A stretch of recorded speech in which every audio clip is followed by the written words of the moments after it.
la publicó.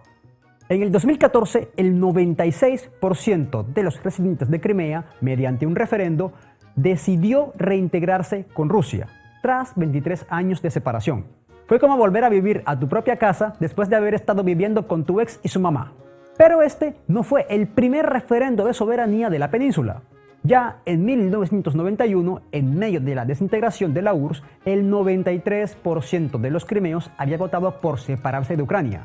Pero esa expresión de voluntad quedó en nada. Básicamente hicieron ghosting a un país entero.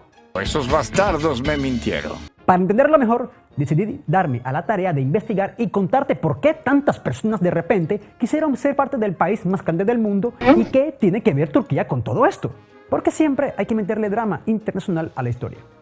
Pero antes de continuar, no olvides dar like, suscribirte y darle a la campanita. A ti te toma un segundo, pero para nosotros vale más que un tratado de paz en la ONU. Soy Andrés Gutiérrez y bienvenido a un nuevo espacio. Aquí no te contamos noticias, aquí analizamos sus causas y consecuencias, pero con más crisis en el camino. Antes de que Crimea fuera de Rusia, la península y sus alrededores estaban controlados por ¿Turquía? Suena un poco sorprendente, lo sé, pero la historia de Crimea es más cambiante que las políticas de Twitter. Oye, despacio, cerebrito. Por allá, en el siglo XVII, allí se ubicaba el Kanato de Crimea, un estado nómada sucesor de los kanatos mongoles. De hecho, un pariente lejano de Genghis Khan fue el primer Khan de Crimea. Este era un estado amiguis del Imperio Otomano, vecino del Imperio Ruso y de Polonia-Lituania. Bueno, no tan amiguis. Se llevaban a veces bien, a veces mal, típica relación tóxica. Entre otras cosas, una de las actividades favoritas de aquellos crimeos, que poco o nada tienen que ver con los de ahora, era cruzar la frontera y captar esclavos entre los campesinos y sobre todo a las campesinas rusas cristianas. Vaya dato perturbador. En algunos casos, ellos y ellas terminaban en los mercados de esclavos de Venecia, donde incluso hoy existe la ribera de Schiavoni, o de los esclavos eslavos. Una tradición que, por suerte, ya no es tendencia.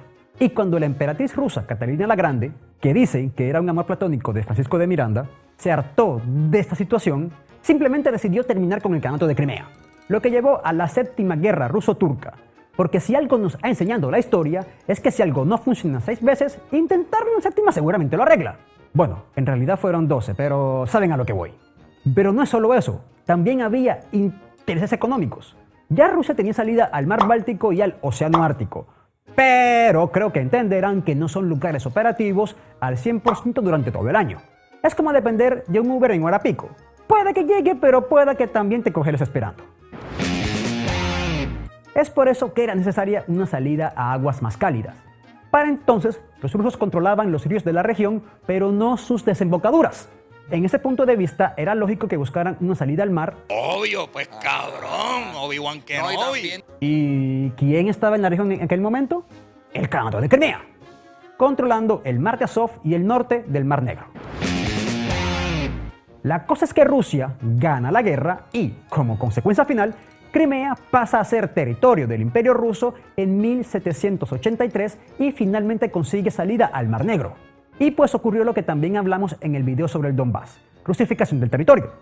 Y además de esto, Rusia asume total control del Mar de Azov y Sebastopol se convirtió en un punto clave de las aspiraciones navales de San Petersburgo, que por ese entonces era la capital del imperio.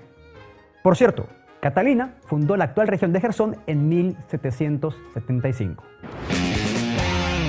Aquí pasamos a una historia más reciente. En 1954, Rusia y Ucrania eran parte de la URSS.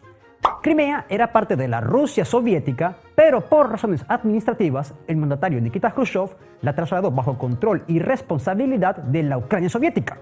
Piénsalo bien mirando el mapa. Crimea tiene conexión terrestre con el norte y no con el oriente. Recordemos que el puente de Kerch solo existe a partir del 2018. Por tanto, aprovisionar y administrar Crimea era más fácil desde Kiev que desde Moscú. Seguro Khrushchev dijo algo como: vamos a cambiarla, ¿qué puede mal ir sal?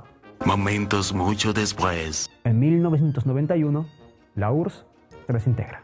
Sí, Crimea tuvo el derecho de votar a quien querían pertenecer cuando empezó el proceso de independencia y votó a favor de Ucrania. Después de que hicieran un referéndum donde se preguntaba si querían pertenecer a la URSS, o sea Rusia, o no. y el 93% votó a favor de pertenecer a la Unión. Bueno, democracia. Aún así, Rusia respetó absolutamente la decisión de que Ucrania se quedara con Crimea, pero con la base naval de Sebastopol en manos rusas. En vez de reclamarla argumentándose en el referendo o tomarla por la fuerza y quedarse con el territorio, prefirió pagar un arriendo anual y extender el contrato 2 veces, la última prevista hasta 2042. ¡Qué ofertón! Es como cuando dejas que tu ex se quede con el depa, pero tú te quedas con el auto. ¡Qué agradable sujeto! Pero luego del golpe de estado de Kiev, que terminó con el derrocamiento del entonces presidente Viktor Yanukovych, la población de la península en 2014 votó en un referendo a favor de la reintegración con Rusia. Y desde ese entonces, la situación para Occidente ha sido más debatida que si el vestido era azul y negro o blanco y dorado. Aunque no olvidemos que con el pasar del tiempo, la comunidad internacional está empezando a reconocer cada vez más la soberanía rusa en esta región y también en las ser integradas en 2022. No sé ustedes, pero yo no veo, al menos en las próximas décadas, una bandera azul y amarilla volviendo a ser izada en esas regiones. Y no hay nada que hablar. Apaga y vámonos, muñequito. En lo personal, añadiría que el Palacio de Livadia, donde se llevó a cabo la conferencia de Yalta de 1945 y personalmente ya estuve, estaría mejor preservado en manos rusas que en ucranianas. Sobre todo después de ver cómo la ONU ignoró el 80 aniversario de este suceso. ¿Y tú? ¿Qué cosas no sabías sobre la historia de esta región? ¿Hay algo que haya dejado quizás por fuera? Deja tus comentarios aquí abajo. Estaré leyéndote. No olvides dar like, suscribirte y darle a la campanita. Este canal traerá muchas cosas interesantes y estoy seguro de que no te lo vas a querer perder. Soy Andrés Gutiérrez y nos vemos con el próximo tema en un nuevo espacio.